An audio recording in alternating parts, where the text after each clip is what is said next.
ہم نے تو ایک منشور لایا ہے جماعت اسلامی کا، اس میں پہلا کام یہی ہے کہ اللہ تعالیٰ نے موقع دیا تو ہم سودی نظام کو ختم کریں گے۔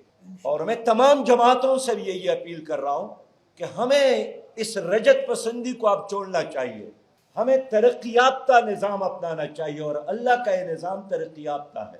گزشتہ عرصے میں آپ نے دیکھا کہ امریکہ میں لوگوں نے ٹرکوں میں گوبر ڈال کر ورلڈ بینک کے دفتر کے سامنے ڈھیر کیا تھا کہ آپ کا یہ نظام اس گوبر کی طرح ہے۔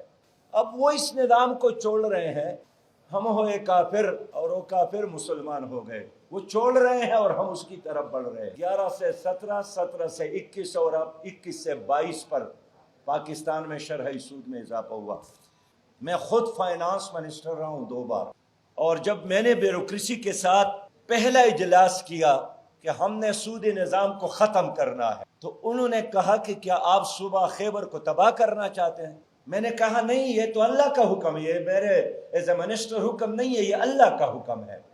تو کیا اللہ خیبر پختونخوا کو تباہ کرنا چاہتا ہے؟ اور پھر جب ہم نے پہلا قدم لیا، ایکٹ پاس کروایا اور خیبر پختونخوا میں سودی بینکاری پر پابندی لگی خیبر پختونخوا کے بینک کے تحت، تو ہمارے ساتھ بینک میں جرمنی کا پیسہ تھا۔ تو اخبارات نے سرخیاں لگائیں، خاص کر انگریزی اخبار نے، کہ طالبان آ گئے اور صوبہ تباہ ہو رہا ہے، جن کا پیسہ ہے بینکوں میں واپس لے لے۔ تو جرمنی کی حکومت نے ہمیں کہا کہ ہم اپنا پیسہ واپس لینا چاہتے ہیں۔ میں خود گیا جرمنی، 3 دن ہم نے ان کے ساتھ مذاکرات کیے۔ پروفیسر خورشید صاحب ہمارے ساتھ موجود تھے۔